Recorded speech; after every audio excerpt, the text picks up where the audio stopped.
There is a simple mix Amish gardeners pour into their tomato holes. It costs less than $1, and it grows tomato plants that produce up to 100 pounds of fruit from a single plant. 1. Single plant. The average American gardener pulls maybe 10 or 15 pounds off a tomato plant they watered and worried over all summer long. The Amish pull that same amount in one afternoon. From one plant, without chemicals, without expensive fertilizer, without a single bag of anything you would find at Home Depot. So what is in this mix? 3 cheap ingredients you already have access to. 3 ingredients the $200 billion fertilizer industry hopes you never figure out, because the day you do, you stop buying their products forever. Before I show you the mix, keep your best tomato harvest number in your head. 10 pounds? 20? 50? By the end, you will know exactly where most gardeners lose their harvest. And if you want to share your number, drop it below. I read every one. So let us get into it. Here is the $1 Amish mix, and the 3 deadly mistakes that make most gardeners fail with it. Alright, here it is. The $1 Amish mix that goes into every single tomato planting hole. 3 ingredients. That is it. Ingredient number 1. 1 cup of bone meal. You can buy a 4-pound box at any garden store for about $12 to $15. That box gives you enough bone meal for 16 tomato plants, which means each plant costs you less than $1 in bone meal. Ingredient number 2. Half a cup of crushed eggshells. But listen carefully. This is where almost everyone gets it wrong. The eggshells must be ground into a fine powder. Not just smashed with a hammer, not just crunched between your fingers. We are talking powder, fine like flour.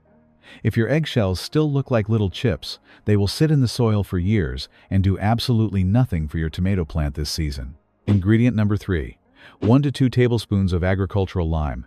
A small bag from any feed store costs about $8 and lasts you years. That is pennies per plant. Add it all up. Bone meal, ground eggshell powder, and a pinch of lime. Total cost per planting hole, $1.20. That is it. That is the whole mix. So what does this mix actually do? Bone meal feeds your roots with phosphorus, slowly, over 3 to 4 months. That builds the deep root system your plant needs to survive August heat. Eggshell powder delivers calcium. Calcium makes tomato cell walls strong. Without enough of it, you get blossom end rot, that black leathery patch that ruins more American harvests than anything else. Agricultural lime adjusts your soil pH into the sweet spot, between 6.0 and 6.8, where your plant can actually absorb everything you just put in the ground. Now, 2 warnings. Pay attention to these, because they will save your harvest. Warning number 1. This mix is not a magic cure for blossom end rot. If your soil already has enough calcium and your tomatoes are still rotting on the bottom, your problem is not calcium. Your problem is water. I will explain exactly why in just a few minutes. Warning number 2. Do not, under any circumstances, add Epsom salt to this mix. I know. Half the gardening videos on YouTube tell you to use Epsom salt on tomatoes. Dr. Linda Chalker-Scott at Washington State University studied this for years. Her research is clear.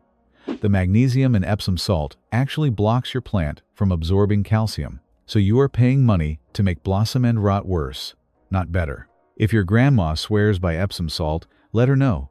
Gently, with love. But the science does not back her up on this one. So that is the mix. $1, 3 ingredients, 1 job for each. And 2 warnings that most gardeners will ignore, and then wonder why their tomatoes still failed. But here is the thing. Even if you mix this perfectly, the mix is only one piece of the system. To unlock its full potential and move your plants toward those massive harvests, you need to avoid 3 deadly mistakes.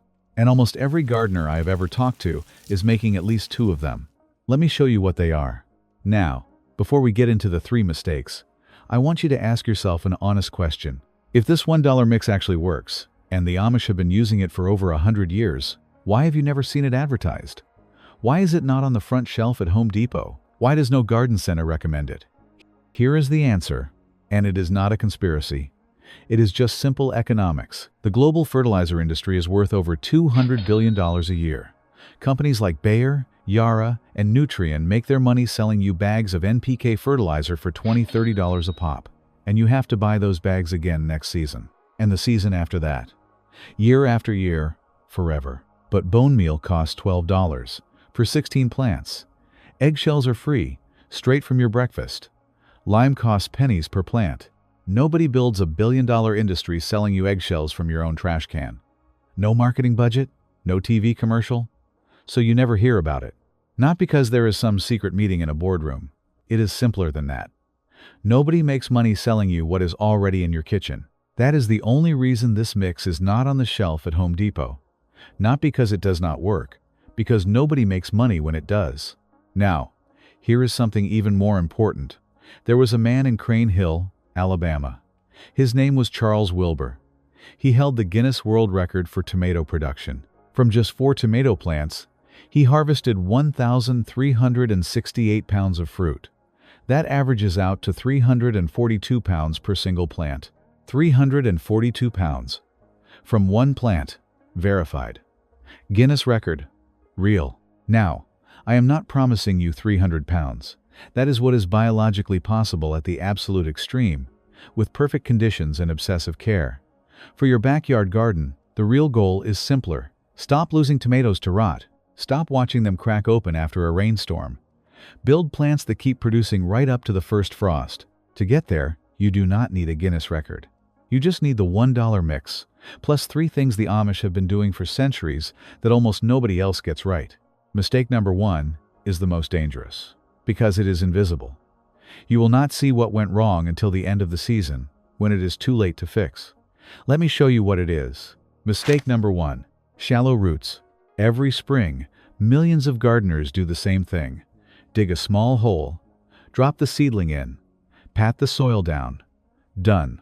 And right there, the season is already lost, because that plant has roots that only go 4 inches deep. Your $1 mix is sitting at the bottom of the hole, just inches away. The plant cannot reach it. It is like locking your money in a safe and losing the key. Here is the biology behind it. Look at the stem of a tomato plant. Those tiny hairs covering it?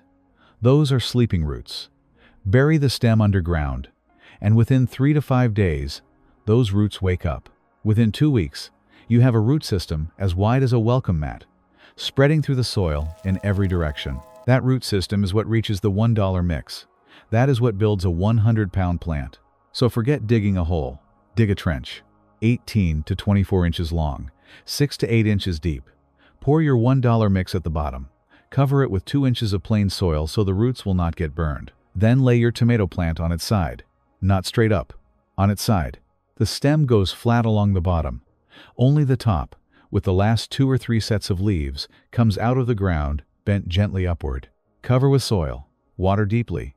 2 weeks later, you have a root system most gardeners can only dream of. One more detail almost nobody talks about. If you are going to strip the lower leaves before burying the stem, do it 2 or 3 days before planting. Not the same day. Here is why. Tearing a leaf creates a small wound. Bury that fresh wound in moist soil, and fungal spores get a free ticket inside your plant. By midsummer, your plant could be wilting from an infection that started the day you transplanted it. Strip the leaves a few days early. Let the wounds dry and seal. By the time the stem goes underground, those entry points are closed. Simple, free. And almost nobody does it. That is mistake number 1. The fix is a trench, not a hole. And strip those leaves a few days early. But even if you do this perfectly, mistake number 2 can still wreck your season. And this is where most gardeners are betraying their tomatoes without realizing it. Quick favor. Drop a comment with your USDA zone or your state. I am building a map of where everyone is gardening from, so I can tailor future videos to your region. Florida is not Wisconsin. Tell me where you are, all right? Mistake number 2. Bare soil and inconsistent watering. 2 problems that work together to destroy your harvest. Your roots are spreading. Everything looks great. But the soil around the plant is bare. By August, that bare soil bakes under direct sun. The top layer dries out fast. The microbes that break down your bone meal and release the calcium, they slow down. Some die. Your mix is still in the ground, but the workers that turn it into plant food are gone. This is why the Amish mulch heavy. 4 to 8 inches of straw, dried leaves, or weathered hay around every plant. Not a sprinkle, a thick blanket. That mulch keeps the root zone 5 to 10 degrees cooler. It locks moisture in, and as it breaks down, it feeds the earthworms and microbes that turn your mix into plant food around the clock. Now, here is the lesson that changes everything. Most people think blossom end rot is a calcium problem. So they add more eggshells, more lime, expensive sprays. And their tomatoes still rot on the bottom. Why? Because the calcium is already there. It just cannot get to the fruit. Here is the science. Calcium only moves through the water the plant pulls up from its roots. If the water flow is steady, calcium reaches every tomato. But if you water heavy one day, forget for 3 days, then dump a gallon again, every stop in the water flow leaves calcium stuck. It never reaches the fruit. The cell walls collapse, and you get that black, leathery rot. In most American backyards, blossom end rot is not a calcium problem. It is a watering problem. This is the most counterintuitive thing you will learn about tomatoes. Once you get it, your tomatoes change forever. 4 watering rules. Simple. 1. Stick your finger 4 inches into the soil before you water. Damp, wait, dry, water deeply. 2. Water deep every 2 to 3 days. Not a little every day, a lot, less often. 3. Water the soil, not the leaves. Wet leaves invite fungal disease. 4. Be consistent. Tomatoes can handle being a little dry. What kills them is the swing. Wet, dry, wet, dry. That swing is what kills your calcium delivery. Mulch heavy, water steady. That is how your $1 mix actually reaches the fruit. But there is still one more mistake. And this one can ruin everything in a single weekend. Mistake number 3. Pruning like a robot. 2 extremes will both ruin your harvest. Strip the plant down to 1 bare stem, and you lose the leaves that make sugar for the fruit. Leave it completely wild, and you get 80 small tomatoes fighting for the same calcium. None of them get enough. The Amish prune with purpose. Here is how you do it. First, know your variety. Determinate types like Roma and Celebrity have a fixed number of flower clusters. Do not prune the suckers off these.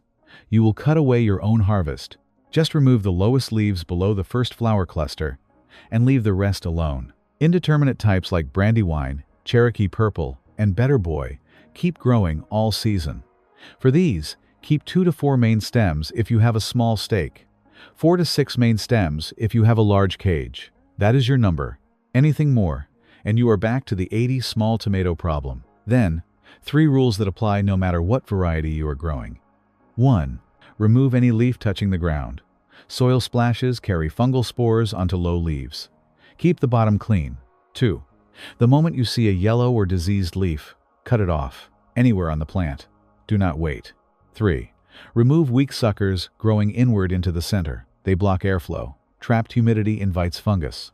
One final move. 4 to 6 weeks before your first frost, pinch off the very top of the plant, the growing tip. This forces the plant to stop making new leaves it cannot ripen and pour all its energy into the fruit already on the vine. The Amish call it, stop taking new orders. Finish what is already in the kitchen. That is how you prune. Not like a robot, with intention. Now you have the full system. The $1 mix, the deep trench, the heavy mulch, the steady watering, the smart pruning. 5 elements working together. Now, one quick thing before the action plan. The variety you choose matters as much as the mix. First question, what are you growing for? If you want a steady harvest all summer long, from July straight through the first frost, you want an indeterminate variety. Brandywine, Cherokee Purple, Mortgage Lifter, Better Boy. These keep growing and producing until the cold stops them. If you want one big harvest all at once, perfect for making sauce or canning, you want a determinate variety. Roma, San Marzano, Amish Paste. These give you a heavy burst, then they are done. Neither one is better. It depends on your goal. Second question, where do you live? If you are in the hot, humid South, zones 8 through 10, Florida, Texas, Louisiana, pick varieties built for heat and disease pressure. Cherokee Purple, Costoludo Genovese, Better Boy VFN. The classic northern heirlooms like Brandywine will struggle in your climate. If you are in the cold north, zones 4 through 6, pick early ripening varieties so you get a harvest before the first frost. Wisconsin 55, Prudence Purple. One last thing. Be honest with yourself about what is realistic. Not every variety will hit 100 pounds, even if you do everything right. A Better Boy in great conditions might give a backyard gardener 30 to 40 pounds. A brandy wine might give you 15 to 25 pounds, but the flavor is unbeatable. The goal of this video is not to break a Guinness record. The goal is to double or triple what you are getting right now. Stop losing tomatoes to rot. Stop watching them crack. Get a longer, stronger harvest. That is a real win for any homestead. All right, let me put everything together into one simple action plan. 8 steps. You can start this weekend. Step 1. Pick a spot in your yard that gets at least 6 to 8 hours of direct sunlight every day, with soil that drains well. No puddles after rain. Step 2. Mix your $1 formula for every planting hole. 1 cup of bone meal, half a cup of finely ground eggshell powder, 1 to 2 tablespoons of agricultural lime. Mix it together in a bowl before you go outside. Step 3. 2 to 3 days before planting day, strip the lower leaves off your tomato seedlings. Leave only the top 2 or 3 sets of leaves. Let those small wounds dry and seal before planting. Step 4. Dig a trench, 18 to 24 inches long, 6 to 8 inches deep. Not a round hole, a trench. Pour your $1 mix at the bottom. Cover it with 2 inches of plain soil so the roots will not touch the mix directly. Step 5. Lay the seedling on its side in the trench. Stem flat along the bottom. Only the leafy top bent upward and out of the ground. Cover with soil. Pack it down. Water it deeply. Step 6. Immediately apply 4 to 8 inches of straw, dried leaves, or weathered hay around the base of the plant. Keep the mulch about 1 to 2 inches away from the stem itself, so the stem stays dry and does not rot. Step 7. Water deep, every 2 to 3 days. Soak the soil, not the leaves. Stay consistent. Step 8. Prune smart. Remove low leaves, diseased leaves, and weak inward suckers. Keep 2 to 4 stems on a small stake, 4 to 6 on a large cage. 4 to 6 weeks before frost, pinch the top off. That is the whole system. 8 steps. Less than $2 worth of ingredients per plant, and the result is a tomato plant that produces the way nature actually intends it to. So, here is where we end up. You do not need $30 bags of fertilizer. You do not need fancy chemicals. You do not need anything sitting on the front shelf at Home Depot. You need a $1 mix at the bottom of a trench, a deep root system, a thick blanket of mulch, steady, patient watering, and a pair of pruning shears used with intention. The Amish have been doing this for hundreds of years. Not because they have better technology, because they understand the tomato plant well enough to stop fighting against it. A tomato plant wants to produce fruit. That is its entire purpose in life. Your job is not to force it. Your job is to give it what it actually needs, and then get out of the way. Now here is what I want from you. Tell me in the comments what variety you are growing this season. Brandywine, Cherokee Purple, Better Boy, Amish Paste, whatever you have got, and drop your USDA zone with it. I read every single comment that comes through. And the most upvoted variety in the next 30 days, I am going to make a full deep dive video on it, just for this community. So, if you want your variety featured, upvote the comments from other gardeners growing the same one. If this video helped you, hit subscribe and turn on the bell. The next video is on companion planting. 5 plants science has proven actually boost your tomato harvest by up to 30%, and 3 plants you should never grow near tomatoes. 90% of homesteaders are making at least one of these mistakes without knowing it. Until then, go dig the trench, mix the dollar, and grow the kind of tomato plant your grandfather would have been proud of. I will see you in the next one.